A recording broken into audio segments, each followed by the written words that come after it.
Hello students. आज हम करने वाले हैं क्लास सेवन्थ चैप्टर 1 ज्योग्राफी का पार्ट 2। इसमें हम पढ़ने वाले हैं नेचुरल एनवायरनमेंट। अभी हम एनवायरनमेंट के बारे में बात कर रहे थे, अब हम नेचुरल एनवायरनमेंट में आ चुके हैं कि हमारा जो नेचुरल एनवायरनमेंट है, हमारा जो आसपास का वातावरण है, वो आखिर है क्या। हम किसे नेचुरल एनवायरनमेंट बोलते हैं। ठीक है, देखो, हमारे अगर हम नोटिस करते हैं आसपास, अगर आप ध्यान से देखेंगे तो आपको क्या दिखेगा? Land, air, water, plants, animals. ठीक है, जो कि सब हमारे एनवायरनमेंट का एक हिस्सा है, एक नेचुरल एनवायरनमेंट का एक बहुत इंपॉर्टेंट हिस्सा है। ठीक है, इसमें ही हमें कभी ना कभी आपने जैसे अभी पिछले टॉपिक में भी सुना था, lithosphere, hydrosphere, atmosphere, biosphere.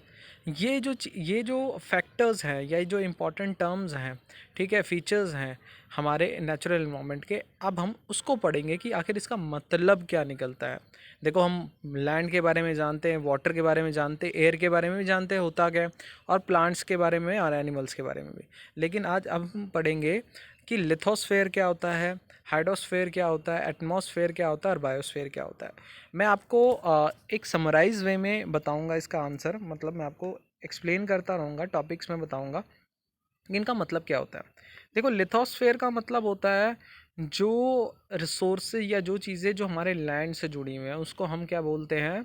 Lithosphere. अब देखो, आपको ज़्यादा अच्छी तरीके से समझ कैसे आएगी अगर आप ये सर्कल देखोगे। इस सर्कल में आपने देख रहे होगे जहाँ लिथोस्फेयर लिखा हुआ है, ज़मीन पर लिखा हुआ है, लैंड पे लिखा हुआ है, लिथोस्फेयर लिखा है ना वाइट में। ये देखो, वाइट में बिल्कुल सर्कल के कोने में लिथोस्फेयर लिखा हुआ है। तो इसका मतलब क्या है? हमें दिख रहा है कि लिथोस्फेयर लैंड से रिलेटेड है, ज़मीन से रिलेटेड है, सॉइल से रिलेटेड है, अर्थ क्रस्ट से रिलेटेड है। इसमें हमारे रॉक्स हैं, मिनरल्स हैं, ठीक है, सॉइल्स हैं, ठीक है, या हम कह सकते हैं कि माउंटेन्स आ जाते हैं, प्लेट्यूज आते हैं, प्लेन्स आते हैं। जितने भी लैंड फॉर्म्स हैं हमारी, जिसमें हम एग्रीकल्चर एक्टिविटीज़ भी करते हैं, जहाँ हम रहते भी हैं, ठीक है, या हमें अर्थ से मिनरल्स निकलता है, वो सब लिथोस्फेयर का पार्ट है। मतलब जितनी भी चीज़ें लैंड से रिलेटेड हैं, जो भी एक्टिविटीज़ हम लैंड से करते हैं, वो लिथोस्फेयर का पार्ट है। ठीक है, लिथोस्फेयर का मेरा मतलब समझ आ चुका होगा आपको कि जो कि लैंड से रिलेटेड है। ठीक है, नेक्स्ट क्या है हमारा? नेक्स्ट जो है वो हाइड्रोस्फेयर है। अब दोबारा से इमेज में आपको शो करना चाहूँगा। इमेज में देखिए, यहाँ पर हाइड्रोस्फेयर, पानी के ऊपर हाइड्रोस्फेयर है। मतलब क्या है? यहाँ पर पानी से रिलेटेड, वाटर से रिलेटेड बात कर रहे हैं हम। जब हाइड्रोस्फेयर की बात करते हैं तो हम पानी की बात कर रहे हैं। पानी के अंदर हमारे कितने सारे जीव रहते हैं, कितने सारे एक्वाटिक एनिमल्स रहते हैं, है ना? जैसे कि चाहे वो रिवर क्यों ना हो, लेक्स क्यों ना हो, सीज हो, ओशियंस हो, उसमें कई सारे ऑर्गेनिजम्स रहते हैं। तो चाहे वो सी हो, रिवर हो, ये और एक्वेटिक एनिमल्स किसके पार्ट है? हाइड्रोस्फेयर के पार्ट हैं। ठीक है, मतलब जो पानी से रिलेटेड है उसको हम हाइड्रोस्फेयर बोलेंगे। ठीक है, अब एटमॉस्फेयर की बात करते हैं। दोबारा से हम फिगर में जाएंगे। अब देखो, यहाँ पर एटमॉस्फेयर क्या है? एरोप्लेन के पास आपको एटमॉस्फेयर दिखा देगा लिखा हुआ वाइट कलर में। इसका मतलब क्या है एटमॉस्फेयर का? हम बात कर रहे हैं अपनी सराउंडिंग में जो एयर है। एटमॉस्फेयर में हम बात करते हैं एयर की। ठीक है, हवा की बात कर रहे हैं हम यहाँ पर। ठीक है, जो ग्रेविटेशनल फोर्स हमारे एटमॉस्फेयर में क्रिएट है, जिसकी वजह से हम हमारी ज़िंदगी पॉसिबल है, हमारी लाइफ पॉसिबल है। ठीक है, हम उस एटमॉस्फेयर के बारे में बात कर रहे हैं यहाँ पर। ठीक है, अब हमारा जो एटमॉस्फेयर है हमें बहुत सारी हार्मफुल रेज से बचाता है। ठीक है, जो कि हमारी सन रेज हैं, ठीक है, उनसे बचाता है। डस्ट है यहाँ पर, बहुत सारी गैसेस हैं, वाटर वेपर्स हैं, ठीक है, और क्लाइमेटिक चेंजेस भी हमें इसी एटमॉस्फेयर में देखने को मिलती है। वेदर चेंज हो गया, क्लाइमेटिक चेंजेस हो गया। ठीक है, तो ये जितनी भी हमारे वातावरण में, मतलब जो हमारे हवा में जितनी भी चेंजेस आते हैं, वो हमारे रिलेटेड टू क्या होता है? एटमॉस्फेयर। नेक्स्ट पार्ट आता है हमारा, इसमें जो इम्पोर्टेंट है वो है बायोस्फेयर। अब बायोस्फेयर में क्या आता है? Plants, animal kingdoms together make biosphere और द लिविंग वर्ल्ड। थोड़ा सा दोबारा से मैं बैक जाऊंगा फिगर की तरफ, और फिगर को आप देखिए ध्यान से। ये बायोस्फेयर आप क्या देख रहे हो? लैंड भी इंक्लूड हो रहा है, सर्कल देख रहे हो, ये पानी भी इंक्लूड हो रहा है, एटमॉस्फेयर का एयर भी इंक्लूड हो रहा है और लैंड भी, ये तीनों चीज़ को मिलाकर बायोस्फेयर बनता है। मतलब हम जहाँ पर रहते हैं हम बायोस्फेयर में रहते हैं। ये कॉम्बिनेशन जो है तीनों का उसको हम बायोस्फेयर बोलते हैं। ठीक है, किसका कॉम्बिनेशन? एटमॉस्फेयर, हाइड्रोस्फेयर और लिथोस्फेयर का कॉम्बिनेशन बायोस्फेयर बनेगा। ठीक है, तो इससे आपको क्या समझ आया कि बायोस्फेयर जो है वो इन सब तीनों का कॉम्बिनेशन बायोस्फेयर होता है। ओके, नेक्स्ट टॉपिक पे आ जाते हैं। नेक्स्ट टॉपिक क्या है हमारा? इकोसिस्टम। इकोसिस्टम का मतलब क्या होता है? देखो, अभी तक हमने चीज़ें पढ़ रहे थे, ठीक है, कि हमारे इन्वायरमेंट में बेसिकली है क्या, कि एयर, लैंड, वाटर, ठीक है, ये किसके पार्ट है। अब क्या है इकोसिस्टम?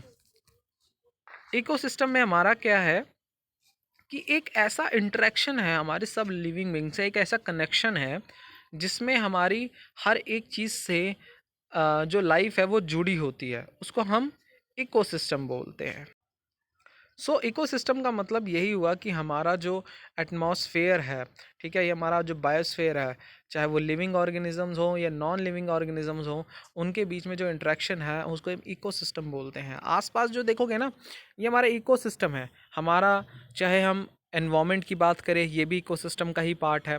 ठीक है, एयर की बात करें, ये भी इकोसिस्टम का ही पार्ट है, जिसमें हम एक एनर्जी ट्रांसफ़र करते हैं, मटेरियल्स ट्रांसफ़र करते हैं, एक पॉजिटिव एटीट्यूड ट्रांसफ़र करते हैं अपने सराउंडिंग में। ये हमारा इकोसिस्टम है। ठीक है, अब यहाँ पर जैसे कि ये एक स्टोरी बताई हुई, कुछ बच्चे डिस्कस कर रहे हैं अपने बीच में कि बेसिकली इकोसिस्टम है क्या, उनके आसपास क्या क्या चीज़ें हैं वो इकोसिस्टम का पार्ट है। ठीक है, चाहे कोई भी एनिमल्स हो, ठीक है, जैसे आप ये देख सकते हो, यहाँ पे ये डक है, ठीक है, और एनिमल्स हैं, वाटर है, प्लांट्स हैं, ये सब एक इकोसिस्टम का पार्ट है। ठीक है, देखो प्लांट्स, वाटर, सब ये इकोसिस्टम का पार्ट है। अब नेक्स्ट जो आते हैं, मतलब वैसे आप एक रियल एग्जांपल भी अच्छा है, जैसे अगर आप रीड करना चाहोगे कि they could be an ecosystem of large rain forest, grasslands, desert, mountain, lakes, rivers and even a small pond. ठीक है, मतलब ये इकोसिस्टम किसी चीज़ का भी हो सकता है, एक चीज़ जहाँ पर एक दूसरे से अटैच्ड है, ठीक है, जुड़े हुए हैं। क्योंकि देखो हमारे सराउंडिंग में क्या है, हम ऑक्सीजन लेते हैं, प्लांट्स कार्बन डाइऑक्साइड लेते हैं, तो ये क्या है, गिव एंड टेक की पॉलिसी चल रही है, एक हमारा इकोसिस्टम क्रिएट कर रहा है। ओके, नेक्स्ट आता है ह्यूमन इन्वायरमेंट। ये बहुत ही सिंपल है, बहुत इजी है। ह्यूमन इन्वायरमेंट को अगर हम समराइज करना चाहेंगे तो हम ये कह सकते हैं कि ऐसा इन्वायरमेंट, ऐसा माहौल, ऐसा इन्वायरमेंट क्रिएट करा जो कि ह्यूमन द्वारा हो, क्रिएट करा गया हो जो कि ह्यूमन द्वारा हो, ह्यूमंस ने क्रिएट कर दिया, मॉडिफाई कर दिया अकॉर्डिंग टू देयर नीड्स। ठीक है, अब कई सारी चीज़ें ऐसी हमारी डे टू डे लाइफ में जो कि हम देखते हैं ना कि हमने अपनी सहूलियत के हिसाब से, अपनी कंफर्टेबिलिटी के हिसाब से चेंज कर लिया हो, या हमने चीज़ें बनाई हों। ठीक है, अब व्हीकल्स हैं, टेक्नोलॉजीज़ हैं, ये हमारे लिए तो बनी है, ठीक है, ह्यूमंस के लिए बनी है ना, कि ह्यूमंस की लाइफ जो है बेटर होंगी।